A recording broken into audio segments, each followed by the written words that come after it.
Bill McDonald served in Vietnam from 1966 to 1967, where he was crew chief door gunner on a Huey helicopter. He's been awarded the Distinguished Flying Cross, the Bronze Star, multiple air medals, and the Purple Heart. He is a chaplain and an advocate for veterans' rights. He has written a book about his experiences, A Spiritual Warrior's Journey, and there is another book in process, Alchemy of a Warrior's Heart.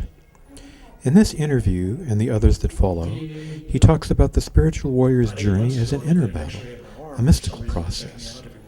His job is to inspire by the stories he tells, based on his own life experience. These things happen to me, but not for me, he says.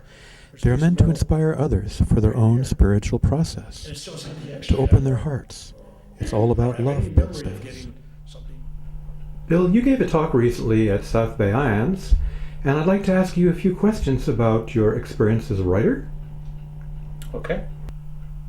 You've written a book. It's called The Spiritual Warrior's Journey. What is a spiritual warrior? Well, first off, you got to get the image out of your mind that it's about war. It's not necessarily a physical war. It's a war taken to another level. It's that inner battle that's within you. Therefore, many people could be spiritual warriors without being combat veterans. It's not one and the same. And to me, I've always been a warrior type mentality, meaning I take life, I have a mission, I have a goal, I have a purpose, and I direct my focus towards that, even as a child.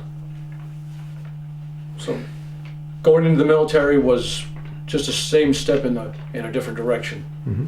Could you tell us something about your war experience in Vietnam? Vietnam was a coming of age. It was like, one example I can think of is a cobra. As a cobra grows, in order to survive and live, it has to shed its skin and it has to evolve. It was an evolving process being in Vietnam. For most guys, and I mean the majority of people coming back out of combat, they're emotionally wounded, spiritually wounded, physically wounded. I was physically wounded and probably suffered my share of emotional wounds, but spiritually, I became alive there. It was a real testing ground for my personal beliefs, of my faith, and of my ability to be in tune with who I am and my environment. My intuitive skills, my intuition, my ability to foresee things, events, places, times, who's going to get killed, what aircrafts were going to crash, all sundry events, was finely honed. It was never more sharp. There were life and death decisions to be made, and I totally trusted, had greatest faith in my own judgment then. What was it about the war that honed your intuition and spiritual faculties? First off, I didn't go into the vacuum of war without having a basis of having spent 20 years meditating, studying Far Eastern religions, philosophy, having a guru, and having a way of life which was certainly different than anyone else. In Vietnam, I was a vegetarian. I've been a vegetarian for a long time. Certainly that was hard to eat. Wasn't a lot of sea rations for vegetarians. But I went over there with a set of beliefs, a foundation of faith, let's call it, that I was only going to do things which resonated with my heart and soul. And I knew if I stayed true to that focus, that the universe, whatever that may be, would take care of me and would lead me. And I had many incidences, some investigated by the U.S. Army, where this came to play, where I knew things in advance and I forewarned people. Give us an example of that. One of the things in my book that's pretty traumatic was when I talked about, it's a chapter called Visions of Fire and Death, and that's exactly what it was. I went out to the flight line one night and the sergeant came up to me and he says, Mac, for McDonald of course, he says, Mac, he says, I want you to fly a different aircraft tomorrow, and he showed me which aircraft, and I said, okay, I don't have any problem with that, I'm on flight status. But when I went over to that aircraft, it was a Huey helicopter, and when I actually touched the outer skin of the helicopter, the metal. It was instantaneous what I got, this whole vision, this whole panorama of events and sounds and feelings and sights and heat. But in reality, that was like 100th of a second. But it felt like 10 minutes because it'd take me 8 to 10 minutes to tell people what it was. But when I touched it, I instantly saw this helicopter in the air, something wrong with the rotor blade, stopping, twisting, all of a sudden the helicopter flying out of the sky, crashing into trees and jungle below, and everybody catching on fire. And I seen all the bodies strewn about the LZ, the landing zone, or in this case, the crash zone. And I saw the agony, felt the pain. Actually could feel the heat of the flames. I could actually feel the pain of the people getting killed. All within that instantaneous moment. And so I felt an obligation. First off, I'm not going to get on that helicopter because it's going to crash and burn. And each helicopter has a logbook. And in that log, the crew chief, which I was, you're supposed to manually check out the helicopter. If it's good for flight, you write down it's good, you check it off, you sign it off. I put a red X in the book, big red X. Said it's going to crash and burn. It's unsafe, which upset a lot of people. And they brought a whole team of mechanics out there and inspectors to check it over. And I swore up and down there was something wrong with the rotor. It was going to crash and it was going to burn. And it was going to kill everybody. Not only that, it was going to happen the next day. And I refused to fly it. Well, the commanding officer found out about that and let me know that I was under direct military order to fly on that ship the next day. Failure to do so would be punishable by a court-martial. And I accepted that. I said, okay, I'll fly on something else, court-martial me when I get back. I said, I'm not afraid of combat, but that is not going to go up tomorrow because if it does, it's never coming back. And so I went back to the barracks, was a hooch, basically just this little old bungalow thing. And we had a new troop there. A guy just transferred in from Saigon. He was, to say he was a computer guy would be a stretch because it was IBM cards back there with little holes in it. He was one of those guys. In Saigon, he had an air-conditioned office, and he volunteered to be a door gunner. He wanted some action. His name was Al. And he was unpacking his gear. He hadn't had a flight physical yet. He wasn't on flight status. He just checked in that night. And I went over to introduce me, and when I shook his hand, I was shaking a dead man's hand, and I knew it. And I just started bawling. Tears were rolling down my cheeks. And of course, by now, everybody thinks old McDonald's cracking up, and this guy's looking at me like I'm crazy.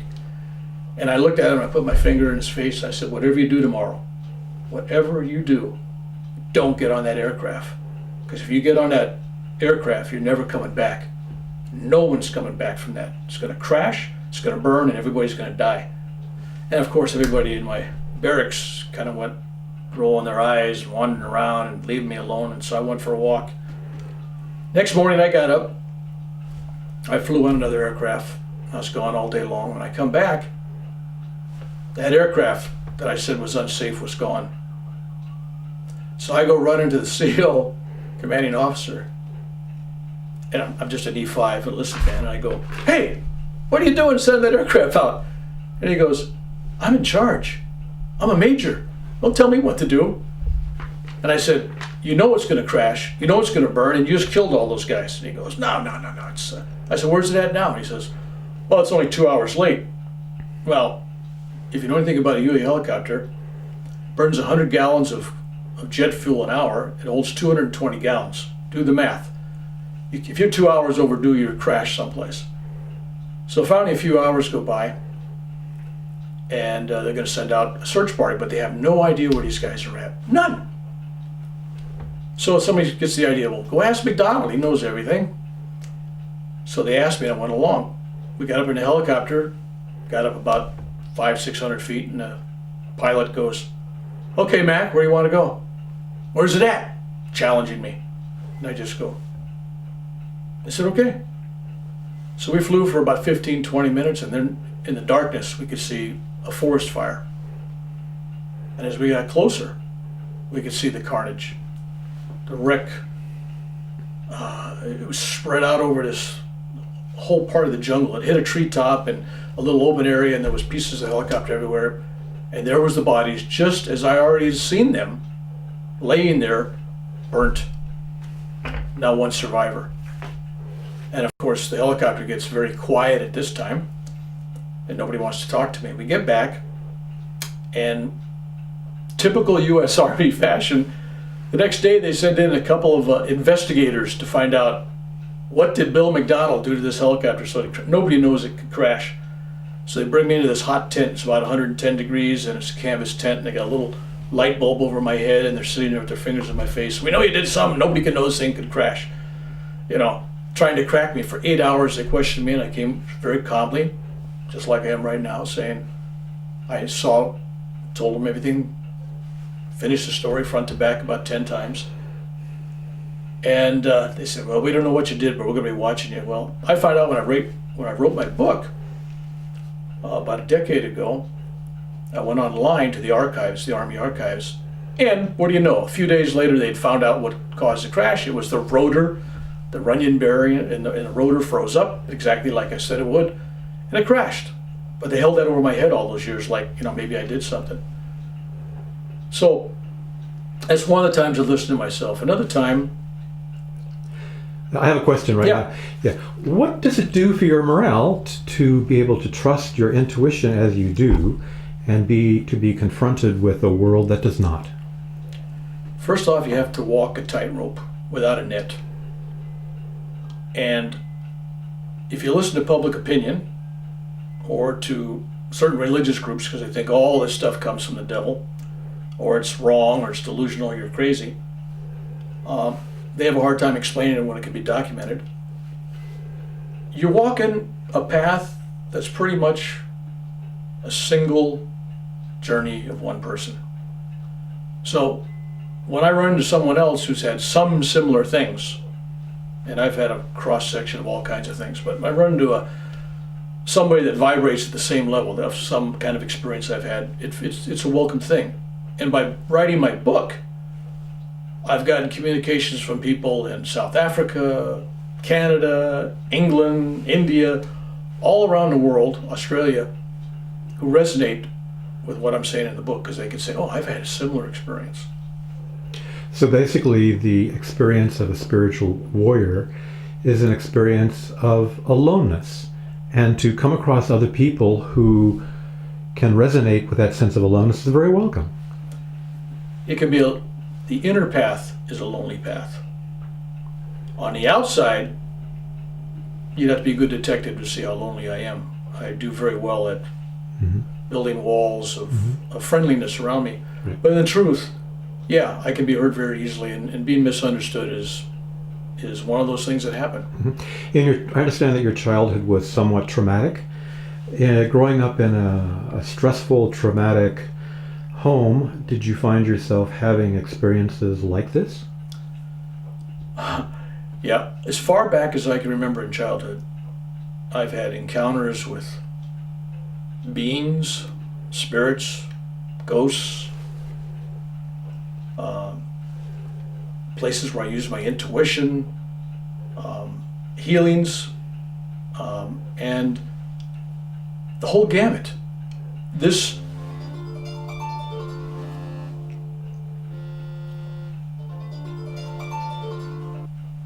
I have to laugh right there at that moment as my phone went off, just as I instructed everybody else to make sure all your phone's off so this doesn't happen. Anyway, as we were going along on this journey, because that seems to be the nature of the journey, there's unexpected things happen all the time. And you have to be able to roll with them, go with them, and flow with them. And as a child, one of the most outstanding things that stood out, and I'll talk about that at another time, but I had a near-death experience when I was 8 years old, when I was in the county hospital, and which foretold a lot of things that was going to happen to me. And I'll be dealing with that later on. But in high school, probably the thing that some people remember me most for was JFK's assassination. I remember the week before, 2 weeks before, I kept having these reoccurring dreams in black and white, not even in color, black and white dreams of Kennedy getting shot and killed in Dallas, Texas. And I remember telling a few close friends about it, and they all kind of, yeah. Except, I don't know how true it was, because in my dream and in my visions, there was an additional shooter. So probably it wasn't accurate, but at least I picked up on the fact that Kennedy was going to get killed that day. I knew it was going to happen. And when all those images came on black and white television back then, I already saw all those. I saw the salute and the flag draped coffin going down the street. And so that was a biggie. So after it happened, what feeling did you have that you had this premonition? It was the same kind of feeling I have when I had premonitions about other people getting killed or wounded or crashes or airplanes going down or whatever. There's like, why do I have this knowledge if I have no modus operandi to change it? And if I did, should I? Because there's a whole question of karma, fate, other people's lives. So at what point in time am I interfering with somebody's flow of their life? So that has been one of my biggest questions, one of the biggest hurdles in my life, is when to say something when you know something and when not to. It's like, I have friends I meet and I shake their hands, I look at them, and I already know what's going to happen to them 5, 10 years. I know what's going to happen to them an hour from now. So how do you deal with that? Well, up until 1990, a lot of times I used to tell people, and it was very entertaining for them, because then they go, oh, that happened, yeah, that's cool. They didn't learn anything. And then in 1990, I had this Swami talk to me, telling me, and he gave me a lecture, basically. He goes, how'd you help any of these people by telling them? And I said, I haven't. And he says, you're better off talking to this person clandestinely, stealthily, slyly, just lead them to an area of thought and give them the tools, like if they got divorce coming up or death in the family or whatever, so they can handle it. And so they take on the full karma of it. Just prepare them for the event. So since about 1990, I've kind of withdrawn from the fortune telling business, and now I'm very subtle. Mm-hmm. You're an advocate for veterans' rights and the treatment of vets with post-traumatic stress disorder, and you're also a chaplain. So could you talk to us about your work as a chaplain and how you're trying to help people with PTSD? I understand it's a real problem now because recently we've learned that veterans have put on long waiting lists and they're never seen by the doctors who can give them help. Coming back from all wars, it's taken a different name. I mean, there was Civil War guys having problems, World War I problems, battle fatigue in World War II. Korea had its thing. Vietnam, our guys came back and there was no name for it. It was just, you're all messed up. And you kept your mouth shut. And being a Vietnam vet, this helps me today because now I'm working with the Iraqi, the Gulf War vets, the Afghan vets. There's a real need. And this particular group of young men and women, and we're talking about women now, are more messed up, more angry, and more alienated than even the Vietnam vets were. Why is that? Because in Vietnam, you went over and you had a tour of duty, usually 12 months, 13 months, 13 months if you're in the Marines, 12 if you're in the Army. And pretty much if you were a draftee or just a 3-year enlisted guy, that was all you're going to do, unless you were regular Army or regular Marines. What we did in this present war, we didn't have any reserves. We used up the National Guard. We used up the few people that we had over and over and over again. I've met guys doing 4, 5, 6 tours of duty. And it's not that much worse of war conditions. I mean, if you take a look at the 4,000 or 5,000 that have been killed there, which is a lot to those families, compared to almost 60,000 in Vietnam in a shorter period of time, it was more violent in Nam, but the threat of imminent danger, the threat of hostilities 24/7 for a whole tour of duty for these guys over and over and over again, even if they never even got shot at, they've been stressed to death. I mean, it's just hanging over them. They're always waiting for the next shoe to fall. So this group of men and women need our help, and I've been working with various groups for the last, since end of the 80s. I've been working with vets, and I work with about 4 nonprofit groups on housing, on PTSD issues, and a couple other groups working on farms, getting these guys to work on jobs and farms and stuff like that. But the other 4th area I'm working on is pro bono lobby work. I go to the state capitol every month. I visit the state senators and state assemblymen in California, and I visit my congressmen and some of the other congressmen from the other districts, working on legislation and laws and budgets that will help alleviate part of this problem, because it's too much for me to go out and handle every single PTSD vet. It's not going to happen. I'm not going to make that big of a difference. But working on laws, yes, like Proposition 41 in California, where we got $600-700 million for housing now for homeless vets. That was a part of this lobby. Mm-hmm. Could you clarify for us what PTSD is, as experienced by people who are coming back from Iraq? Post-traumatic stress disorder, and you don't have to be a veteran to get it. You could be a police officer. You could be a triage nurse in the ER. You could be an ambulance driver. You could be a witness to a crime. You could survive a tornado or hurricane or flood. It's a traumatic event in your life where there was a loss of blood or potential loss of life and blood and health to yourself and others around you, which you had no control. And we're seeing that now with sexual victims. People have been abused. It's probably the most overdiagnosed thing they have out there, but in essence, it does fit. And so when I went back to Michigan back in 2005 and worked for the VA pro bono, I developed a program called The Healing Heart. And we used music, poetry, writing, arts of all kinds, painting, sculpture, all these things, for veterans to express themselves and get this anger out and this frustration out. And then I was asked to help the state of Michigan and Wisconsin had a group of what they call first responders, which was police, firemen, paramedics, all these kind of things, and I gave the program to these people.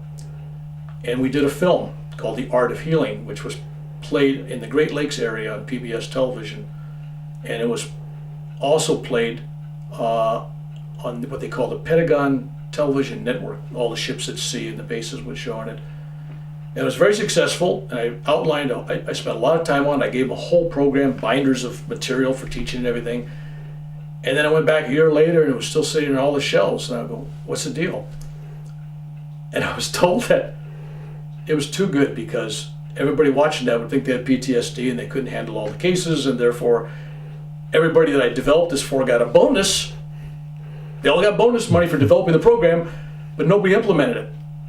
Now the good news, I was in Dayton, Ohio last year, and we went to the VA hospital there with my group, and the guy was introducing this program like it was brand new. And I was trying to explain to the guy, I said, yeah, I developed that back in 2005. I said, yeah. So I didn't care. I'm not getting credit for it. It doesn't matter. It's not about getting credit for anything. We do things in life we never get credit for. And I know a lot of teachers that do stuff and people that are servicing the communities in different ways, and they're all doing stuff. Nobody stands around and takes a bow. That's what life's about. We're not here to take a bow. Yeah. Bill, you've had several near-death experiences. You cited one that you had when you were a kid, and you also had a near-death experience in 2004 while in India. Could you tell us something about these near-death experiences and how they have shaped your work? In India, in 2004, that was my first trip to India, this mystical place of my dreams and my boyhood. After reading Autobiography of Yogi when I was a child, that's where I wanted to go. And I had my sights set on it. And in particular, in Autobiography of Yogi by Paramahansa Yogananda, he writes about this almost mythical being, Babaji, who met his guru in a cave and gave him this secret Kriya Yoga meditation technique. And I was enthralled with that story. I'm going, wow, man, if he could find that cave, what a sacred spot that would be to have it in 1860 something or back in the 1800s. Well, I find out there is such a place. The cave is preserved, and it's guarded by and taken care of by an ashram up in the Himalayan mountains. And so, after a great trepidation and a hard time finding it, getting a guide, we found this ashram, and we went in there and we talked to the Swami in charge. And he told me that you had to have a guide to go there because it was very difficult to find. Nobody could find it without a guide. And he gave me all these reasons why I couldn't go, including the fact that he and a bunch of the people were all leaving to go to some kind of religious festival, and tomorrow would be the only chance, but there was no guides. And I said, I don't know when I'm coming back here again. I don't know if this is going to be where I'm going to die. This is my spot. I got to do it now. And I told him I want to go see that. And he goes, well, he says, let me meditate on it tonight. So the next day, I sit down with him, and I got my buddy, and he takes out this piece of paper, and he takes a pen, and he just chicken scratches a bunch of lines on this paper. He goes, if you go down this road 20 miles, and then you turn here, and there's a cow over here, and he goes through these terrible instructions. We have no clue what he's talking about, but we got a kind of a sense. He says, and then when you get up there, you got to go up this hill, and there's 20 trails. Take the one that looks like it's on the right, but it's not on the right, it's on the left.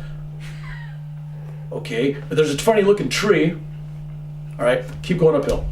So he gets through, and he has the keys to the temple. There's a temple on top of this hill by the cave. He puts them down there. He says, now, if you think you can find it, take the keys and go. But you have to be back by 5:30, or I'll lock you out. I said, yeah, I know where it's at. Great. And he laughed, right? And I left. So we get in the car, and we hired a driver. And I got my buddy Dave and me, and we take off. We drive for about 50 minutes down this road. We go, what do you think? Yeah, okay. We pull over, and we start walking down a dirt road.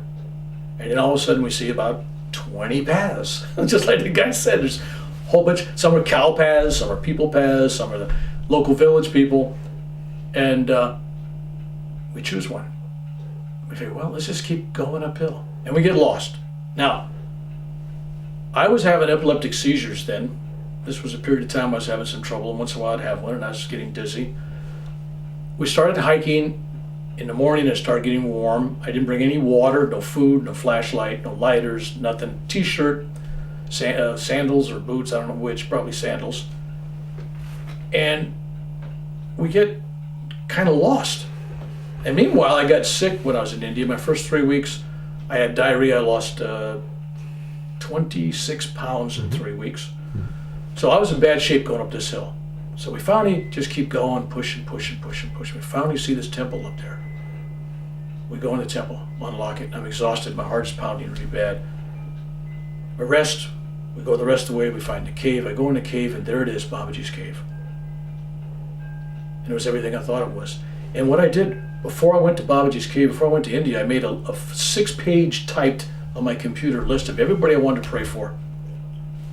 Friends, enemies, high school friends, army buddies, neighbors, relatives, saints, sages of all colors and races. Everybody was in my life that had touched me in one way or the other, those that needed prayers or not.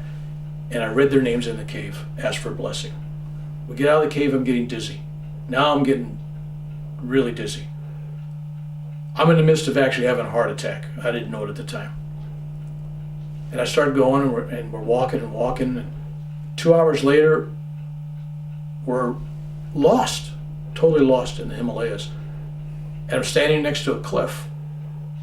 And it's about a 30-foot drop down this cliff. Now, it's not straight sheer, it kind of angles off, so it wasn't as bad. But all of a sudden I collapsed. And I went boom to boom, a couple of bounces, ended up on this boulder about the size of a kitchen table. I'm laying on top of this boulder looking up at the sky. And it was like, you watch that TV show, The Simpsons, where you see the sky. That's what it looked like, The Simpsons. I'm looking up the sky, and then all of a sudden, I'm looking down from the sky. I'm looking at myself on this rock, laying there, not moving, no pulse, no breath, no movements, nothing. And I'm going, wow. Okay, well, at least I got to see Babaji's cave before I kicked the bucket, right? That was my thought, right? Well, it could have been worse, right? And then, as I'm hovering around my body,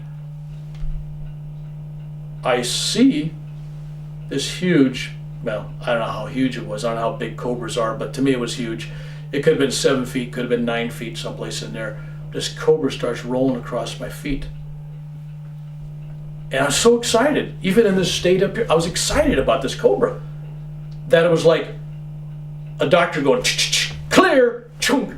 It was like I got jolted, and I took a breath, and jumped up off the rock. And my friend's up on top of the cliff looking down at me, jumping up off this rock after I've been laying there unconscious. And I started breathing. And the first thing I did was try to grab the snake. I chased the snake. I kept trying to grab it. There was something about this cobra. I wanted to grab it, touch it, and be with it.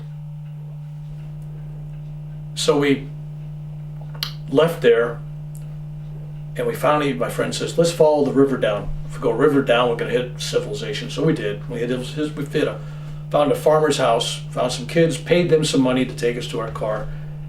We get back, it's 5:30. The guy's out there with the keys locking the gate. And we're pulling up. Ah!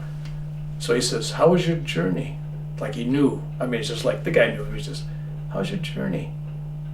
So I told him the whole story. I said, I was sick, and I fell down. I got cuts, scratches. I died. I'm not dead. Here I am. And there's this woman standing next to the group from Alaska that was visiting the ashram. And she goes, well, don't you know what they say? I look at her and go, what do you mean, don't you know what they say? She says, don't you know what they say? I said, okay, what do they say? She says, they say that those that have the most arduous journey to Babaji's cave have the greatest blessings.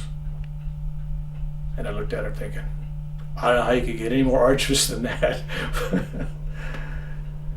Yeah. Well, Bill, thank you very much. Can we resume this story at the next session? Yes, we can. Okay, thank you. Bill, you just recounted a story in which you were in India and you fell down a sloping cliff and had a near-death-like experience and had an encounter with a cobra. What is the significance of the cobra? Yeah, it's funny you asked that, because I asked myself the same question when I was there. And later on in that same journey, we were in the desert in India, and we came across this canyon, kind of like Indiana Jones, with the temple up on the sides of the walls, and you walk through these 1,000-foot tall canyons, and we get up halfway up this canyon, and there's this lady with this basket, and she's got cobras in it, and she's got a piece of bamboo, and she's beating it, making all these cobras angry. They're all coming, heads are coming up and everything. And I felt so protective of them, because the cobra just saved my life a few weeks before. And so I ran up to her, and I'm standing right next to this box, and all these cobras are coming up between my legs, and I'm yelling at her, "You can't do this to these cobras." So I reached down and I grabbed a cobra in one hand. Why did you do that? Crazy, intuitive. So I grab it, and here's what gets crazy. I grab it, and I'm yelling at her. Now, when you have cobras, the idea is slow movement, music, movement, talk softly, and I'm yelling and screaming at her, and I'm taking this cobra and I'm going like this back and forth in her face. And then the cobra starts, I feel this around my neck, the cobra's wrapping its tail around my neck. And next thing I know, the cobra's out here like this. And I'm still yelling at her, and all of a sudden I feel this little on my eyelash. What do you call it, butterfly kiss? And I turn around and I look. And I don't know if you've ever experienced this, but looking down the mouth of a cobra, inside the tunnel, it's eternal. It's eternal. It was like a inner dimension. It was like a tunnel of consciousness. I'm staring at this cobra whose fangs are like a half inch from my eyeball. It wasn't defanged. And it's just hanging there, and I'm looking at it, and I'm totally hypnotized. I'm totally going down a journey inside this cobra. And me and the cobra, for several minutes, were like one. And the cobra was just like this, swung around here and then come up like this, you know. And then, of course, later I see pictures of Shiva with this cobra looking just like that. But I didn't know at the time. I didn't quite understand the whole thing. It wasn't until my next trip back to India, back in 2009, that I was introduced to a guru who told me about the meaning of the cobra, which is a symbol of the Kundalini energy in the spine. And as you progress with your meditations and your energy and you evolve, that energy grows. Thus, it's symbolized as the cobra. Mm-hmm. Have you had an experience with Kundalini energy? Oh, yeah. Tell us about it. Many. Probably the deepest experience I had was literally a journey. I just finished a very long meditation, several hours. I was just married a few years. I was with my wife in Danville, California, and we were laying in bed. And after I finished my meditation, I got to bed and I'm looking at this picture, this photo I got next to my bed of Paramahansa Yogananda, black and white one. It's called The Last Photo, just before moments before he died. And I'm looking at his eyes, and all of a sudden, zoom, with just lightning, like I became a rainbow light. We're talking whisper thin rainbow color, just a light of rainbow traveling. And I zap out of my body, and it was like, you know when you watch Star Trek and they go into hyperdrive or whatever it is, warp drive, and all those lights come by? It's exactly what it was like. And there's worlds going by, and colors. And I'm going, and all of a sudden, I realize that I am this rainbow light. I am this light. But I am also everything I see. The light, the sounds, and the sounds kind of like, as you imagine, there's that sound, the word of God, it's there. And it just hums and vibrates. And you realize that you are that sound. And you are that light. And you also realize that even though I'm looking and observing all this as a part of this whole thing, I am also not alone. That there's other beings, consciousnesses, I have no term for it, but there's others like me with me. We're all, only way I can describe it is, you got a finger, it's a part of the hand. You're the finger, but you're not the whole hand. If you're a cell in that finger, are you the finger or are you the hand? Every cell is a part of the whole thing. And that's the way it felt. Every particle of whatever was us. Us was me. There was a oneness. And it was just it just kept going and going and going and going. And then it wasn't receiving lessons, because that'd be the wrong thing. It was more of remembering knowledge. There's a difference. It's not like, okay, I'm going to give you some new knowledge here, learn this. Just means that, no, it was spunk. I didn't have to ask. I already knew. And I saw the past and the present and the now and the future and realized it was all now. There's no, there's no difference. It's all what you do in the past and what you do in the future affects where you're at in the now.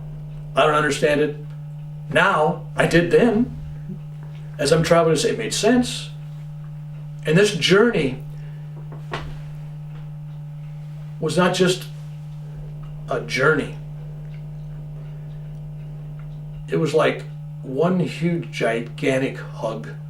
It was like 1 trillion mothers that loved you to death were all hugging you and loving you at the same time. And it was that vibration. It was a vibration of love. And you realize that everything you were looking at, whether it was sound or light or colors or any kind of creation out there, it was all made of what I call the real God particle, love. Everything's made of love. And I think some other people I've heard talk about something similar to that, and I think they got the right idea. Because that's what it's all about. It's all about love. And I've never felt so loved in my life. I never wanted to be with some group of souls. I didn't want to leave. It was a beautiful experience. And I was told things that I knew when I came back to the body that I could not share, restricted. By whom? Restricted by whom? Or what? The group. I can't share these. Some things would be forgotten because my conscious mind doesn't even have a vocabulary to describe it or a way to explain it or even the capacity to understand what I understood then, if that makes any sense. Mm-hmm. And then there were some things I'd remember right away, and there were some things I'd remember when I needed to remember. They kept plopping in and go, oh, that's what that means. Oh, okay, that's what. And it felt like, no, didn't feel like, it was several 100 million years, this journey I was taking. Several 100 million years was transpiring in this journey I was taking. Several 100 million years. It was forever. And it wasn't until I remembered my wife and my children. The journey was over. I connected with the material world. I identified with the material world. And there I am laying in my body, waking up, feel like 10,000 pounds. And I'm bawling like a baby. I look at the clock and it was an hour and a few minutes. But I knew it was 300 or 400 million years. It was like forever. And my wife wakes up and goes, what's going on? And I was blubbering and crying. I was trying to explain to her what the significance was. It was just, I was so overwhelmed. What was her reaction to it? My wife at this stage of her life believes me. I could give you a couple of stories on why she does, but yeah, she believes me. But it was like, and then to get back to your original question about the Kundalini energy in the spine. It was so aroused, awakened, activated, whatever. But it was in overdrive. And there was that, I think people feel it at different levels. I mean, I was feeling it at like this steroid level, just, vibrating. But I think a lot of people feel it in more subtle ways, smaller degrees, same thing, just less volume. When they share a great moment of awe in nature or love, and they get these little spindly feelings in their spine, just like they say, well, you give me chills. Multiply that by a million times. But it's the same energy. It's the same thing. Yeah. It's just the level. And when I came back from that experience, that I was about 30, early 30s, very early 30s. It didn't totally change me because I was already going that direction. It reaffirmed a lot. It also kind of let me know I was on the right track. And I had some questions about that journey and trying to understand it and everything. And I was questioning and trying to figure out things. I was trying to, why I couldn't remember it. And then I'm sitting in my meditation room sometime thereafter. And all of a sudden, up at the ceiling, floating around, is this giant sphere, well, giant, size of a basketball or maybe a little bit bigger, a sun, like a miniature sun, and big, huge rays shooting out of it of light. And I'm sitting there looking up at it going, not a thought in my mind, just going, oh. Not, hey, who are you? Let's talk. What is this? Let me get my camera. Nothing. Not like, why, how come, what is, never rose. but it was my curiosity about what I was experiencing before, and it was like, whoosh, there's this thing, right? And so I'm sitting there for, I don't know how long, it could have been 2 minutes, it could have been 2 hours, have no clue. And then, all of a sudden, it made this huge noise, like a sonic boom. Boom! And it was like shards of glass, this light, like when you send off fireworks, they go, you know, it was like the light went, but it was like shards of glass, and they were just penetrating my heart, my mind, body, all over it, until there was nothing left except the dark room. And of course, I ran out of the room to go see my wife and family, thinking the whole family got woke up, the whole neighborhood must wonder what's going on, and of course, nobody heard anything. Then, 30 years later, when I'm writing Spiritual Warrior's Journey, and I wanted to describe that, and I'm thinking, you know, I should have asked questions. I wrote down all these questions I should have asked it. You know, I should have asked this, that. I mean, what was it? Was it intelligent life? Was it communicating? What was it? Was it a being? Was it some kind of spaceship? What was it? And I look up, not meditating, I'm typing on my computer. I look up, and there it is again. 30-some years later, different house, different place, not meditating. And I sit there and I watch it, and I don't ask one. I have the questions right there. I don't ask one question. I have no curiosity. I just feel loved. And then, of course, it blows up again, shards of glass, I go downstairs, nobody hears anything. But there's this energy that connects everything. And I really think it's like dogs can hear certain sounds that people can't hear. I think people can see, feel, touch, know things at a different vibratory level than others, based upon their own spiritual evolution, or what I call spiritual DNA. They're able to tune into it. You can't tune in a radio station unless you know what you're doing. I mean, you sit there all day looking for a certain channel, you got to dial it in. And I think it's the same thing with this. And I know that for a fact now, that people see things at different levels. Because when I was in India, when I had my heart attack, my last major one, in 2012, I was at this ashram. And it was my last day there. And I'm sitting in the kitchen, and there's 4 people there. There was a woman from Sweden, there was a guy from Texas, there was a California guy, and there was a guy from Massachusetts. And I'm sitting there, and I felt somebody was looking at me. You know, like when you're in a movie theater and somebody's staring at you, you turn around, you know somebody's staring at you. And I turn around, and there's Sivateshwar, who was the guru of Paramahansa Yogananda.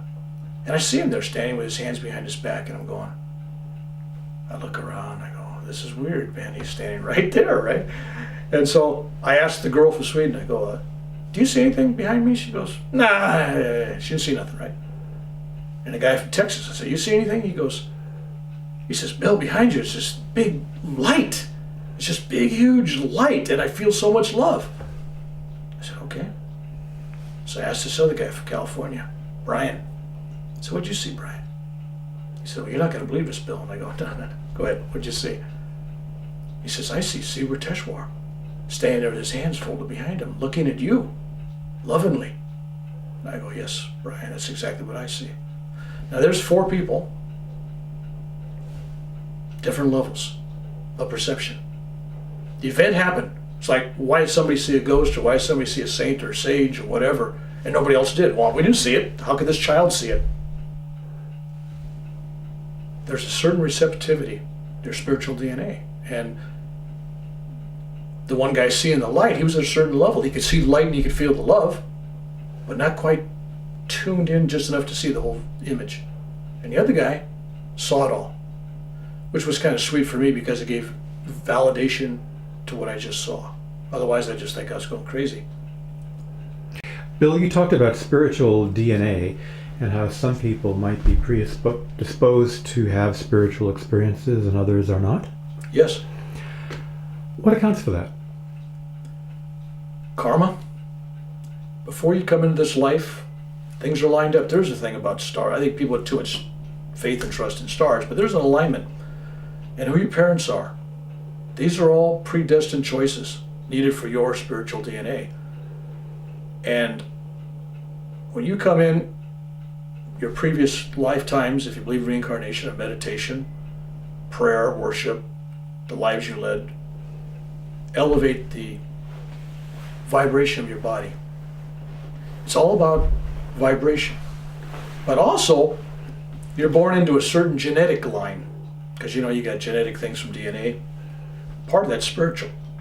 So you find a family that's all criminals, you can go back 7, 8 generations, they're all, this guy got hanged during the Civil War. I mean, there's criminals all the way, right?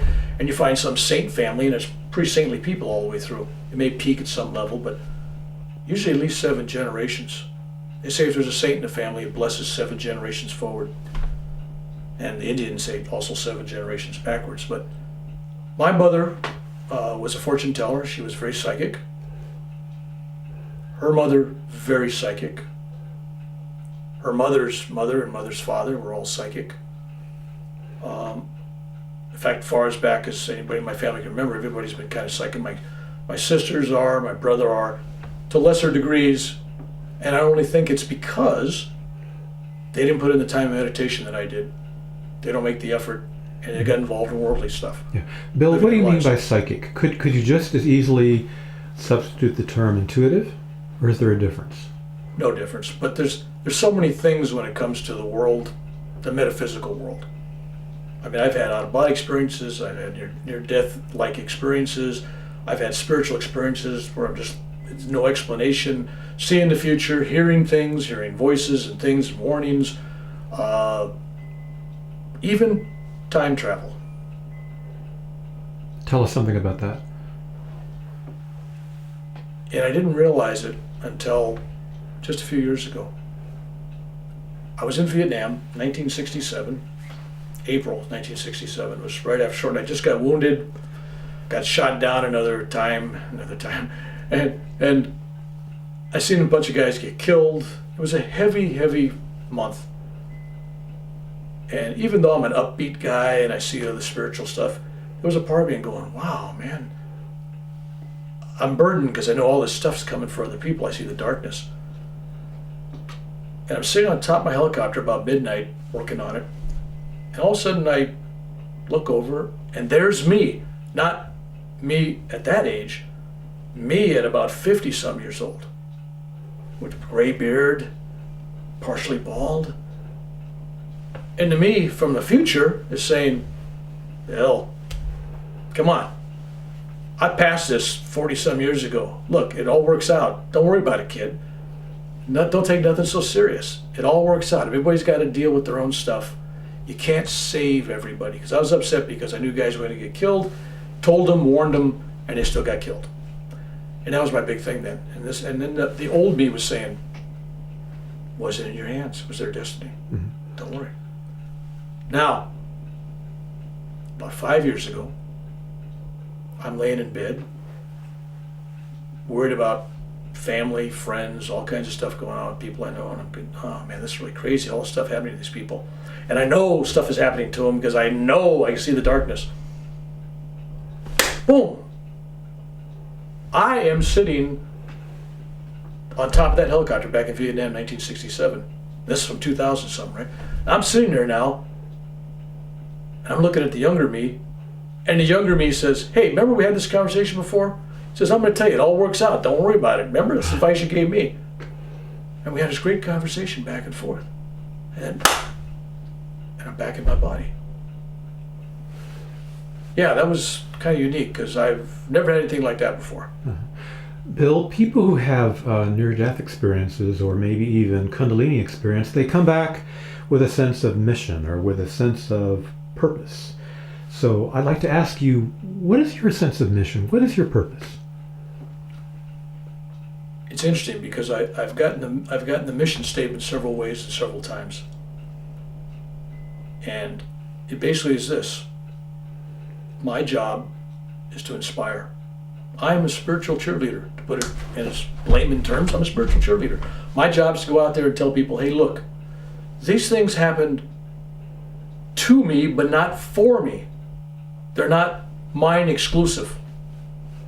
They're mine to share Because there's some people out there that go a whole lifetime, they don't feel the miracles of all these neat, beautiful things, and they lose faith and they lose hope. And I'm telling them, these stories for everyone, because these things happen all the time.